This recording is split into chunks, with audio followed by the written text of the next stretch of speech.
ಜ್ಞಾನದ ಶಕ್ತಿ. ನಮಸ್ಕಾರ. ಕನ್ನಡದ ಸಂಸ್ಕೃತಿಯನ್ನ, ಕನ್ನಡಿಗರ ಸಂಸ್ಕೃತಿಯನ್ನ, ಭಾಷೆಯ ಸೊಗಡನ್ನ ಮತ್ತು ಬದುಕಿನ ನೈತಿಕತೆಯನ್ನ ನಮ್ಮ ಎಲ್ಲರಿಗೂ, ಕನ್ನಡಿಗರಿಗೆ ಮತ್ತು ಇತರರಿಗೆ ಹಂಚಿದವರು. ಅವರು ಪೌರಾಣಿಕ ಚಿತ್ರ ಇರ್ಬೋದು, ಐತಿಹಾಸಿಕ ಚಿತ್ರಗಳಿರ್ಬೋದು, ಸಾಮಾಜಿಕ ಚಿತ್ರಗಳಿರ್ಬೋದು, ಕೌಟುಂಬಿಕ ಚಿತ್ರಗಳಿರ್ಬೋದು, ಮತ್ತು ಎಲ್ಲಕ್ಕೂ ಮೀರಿ ಪತ್ತೆದಾರಿ ಜೇಮ್ಸ್ ಬಾಂಡ್ ಚಿತ್ರಗಳಿರ್ಬೋದು. ಬಹುಶಃ ಇಡೀ ಭಾರತದಲ್ಲಿ ಇಷ್ಟೊಂದು ವೈವಿಧ್ಯಮಯವಾದ ಪಾತ್ರಗಳನ್ನು ವಹಿಸಿರುವಂತಹ ಇನ್ನೊಬ್ಬ ನಟ ಇಲ್ಲ. ಹಾಗಾಗಿ ನಮ್ಮ ಕನ್ನಡಿಗರೆಲ್ಲರೂ ಕೂಡ ಅತ್ಯಂತ ಹೆಮ್ಮೆ ಪಡಬೇಕಾದಂತಹ ಒಬ್ಬ ನಟ ಯಾರಾದರೂ ಇದ್ರೆ ಅವರೊಬ್ಬ ತಪಸ್ವಿ. ನಟ ಅಲ್ವೇ ಅಲ್ಲ, ಅವರು ಕಲಾವಿದ. ನಟ ಅಲ್ಲ, ಅವರು ಕಲಾವಿದ. ಅವರು ನಮ್ಮ ಹೆಮ್ಮೆ, ನಮ್ಮ ಆತ್ಮ ಅವರು. ಹಾಗಾಗಿ ಅವರು ನಟನೆ ಒಂದರಲ್ಲೇ ಅಲ್ಲ, ಅವರು ಗಾಯನದಲ್ಲೂ ಕೂಡ ಅವರು ಒಂದು ರಾಷ್ಟ್ರ ಮಟ್ಟದ ಪ್ರಶಸ್ತಿಯನ್ನು ಪಡೆದು ಒಂದು ದಾಖಲೆಯನ್ನೇ ನಿರ್ಮಿಸಿದ್ದಾರೆ. ಜೀವನ ಚೈತ್ರದ ನಾದಮಯ ಹಾಡನ್ನು ನೀವೆಲ್ಲರೂ ಕೇಳೇ ಇರ್ತೀರಾ, ಆನಂದಿಸಿರ್ತೀರಾ, ಮತ್ತೆ ಮತ್ತೆ ಕೇಳಬೇಕು ಅಂತ ಅನಿಸುತ್ತೆ. ಆ ಚಿತ್ರದ ಹಾಡು ಕೇಳಿದ್ರೆ ಅವರ ಒಂದು ಶ್ರದ್ಧೆ, ಭಕ್ತಿ, ಅವರ ಶ್ರಮ, ಅವರ ಇದು ಎಲ್ಲವೂ ನಮಗೆ ಅರ್ಥ ಆಗುತ್ತೆ.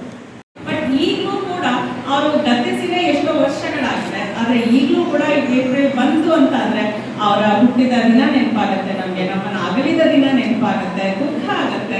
ಸೊ ಅದರಲ್ಲೇ ಗೊತ್ತಾಗುತ್ತೆ ರಾಜ್ಕುಮಾರ್ ಅವರು ನಮ್ಗೆ, ನಮ್ಮ ಕನ್ನಡಕ್ಕೆ, ನಮ್ಮ ಕನ್ನಡ ಸಂಸ್ಕೃತಿಗೆ ಎಷ್ಟು ಮುಖ್ಯರು, ಎಷ್ಟು ಪ್ರಮುಖರು ಅಂತ ಅಂದ್ಬಿಟ್ಟು ಈಗ ವಾಲ್ಮೀಕಿ ವ್ಯಾಸರು ಆ ರೀತಿ ಕೀರ್ತಿ ಕಳಿಸ್ಬೋದು ಕಲಾ ಯೋಗಿ ಒಂದು ರೀತಿಯಲ್ಲಿ. ನಾನು ಅದೇ ಯೋಚನೆ ಮಾಡ್ತಿದ್ದೆ ಒಂದ್ಸರಿ, ಈ ಶತಮಾನದಲ್ಲಿ ನನ್ನ ಬುದ್ಧಿವಂತರು ಏನು ಅನ್ಸುತ್ತೆ ಅಂದರೆ ನನ್ನ ಜನರೇಷನ್ ಮುಗಿನವರು ಹೀಗೆ ಅನ್ಕೊಳ್ಬೋದು. ನೋಡಿ, ನಾವು ಈ ಶತಮಾನದಲ್ಲಿ ಎಂತಹ ಮಹಾನುಭಾವರುಗಳು, ನಾನು ಸುಮಾರು ಒಂದು ಯುವಕನಾಗಿದ್ದಾಗಲೇ ಮೈಸೂರಿಗೆ ಬಂದಾಗ ದೊಡ್ಡ ದೊಡ್ಡ ಸ್ವಾತಂತ್ರ್ಯ ಹೋರಾಟ ಕನ್ನಡದಲ್ಲಿ ರಾಜ್ಕುಮಾರ್ ಇನ್ನೇನು 8 ದಿವಸ ಇರುತ್ತೆ, ರಾಜ್ಕುಮಾರ್ ಹೋಗ್ಬೇಕು. ರಾಜ್ಕುಮಾರ್ ಕೇಳ್ತಾರೆ, ಈ ಹಿರಿಯ ಸಾಹಿತ್ಯ ಚೇತನ ಇದೆಯಲ್ಲ, ಪೂರ್ವಕವಾಗಿಲ್ಲ ಕರ್ನಾಟಕದಲ್ಲಿ ಕೊಟ್ಟಿರಲಿಲ್ಲ ಅಂತ ಹೇಳ್ತಾರೆ. ಅದು ನಿಲ್ಲಿಸ್ಬಿಡಿ, ಈಗ ನಮ್ಗೆ ಬೇಡ, ಮುಂದಿನ ಸಾರಿ ನನಗೂ ಅದು ಒಟ್ಟಿಗೆ ಮಾತನಾಡ್ತಾರೆ. ನಾನೇ ಆಗ ಕೊರೆಯ ಅವರೇ ನಾನು ಕಲ್ತ್ಕೊಂಡಿರ್ತಾರೆ. ಇದು ರಾಜ್ಕುಮಾರ್ ದೊಡ್ಡ ಚೇತನ. ಹಾಗೇ ತಪಸ್ಸಿನ ಫಲವೋ ಹಿರಿಯರ ವರವೋ, ತಪಸ್ಸಿನ ಫಲವೋ ಹಿರಿಯರ ವರವೋ, ನಿಮ್ಮಿ ಪ್ರೀತಿಯ ಗಳಿಸಿರುವೆ. ವೈರಿಯ ಬಳಿ ದೋಡಿಸುವ ಈ ನಾಡಿಗೆ ಬಿಡುಗಡೆ ತರುವ, ವೈರಿಯ ಬಳಿ ದೋಡಿಸುವ ಈ ನಾಡಿಗೆ ಬಿಡುಗಡೆ ತರುವ, ಜನತೆಗೆ ನೆಮ್ಮದಿ ಸೌಖ್ಯವ ತರಲು ಪ್ರಾಣವನೇ.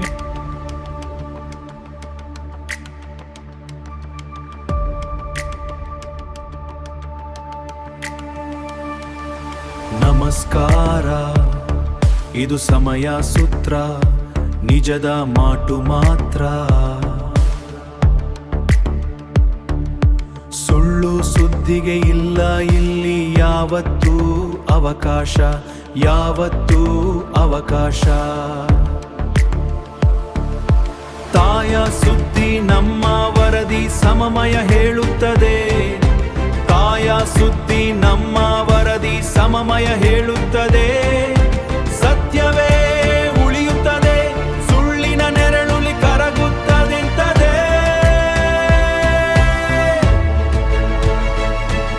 ಕ್ಷಣ ಕ್ಷಣವೂ ಸತ್ಯ ಹೊರಬರುತ್ತದೆ. ನಮಸ್ಕಾರ. ಇದು ಸಮಯ ಸೂತ್ರ.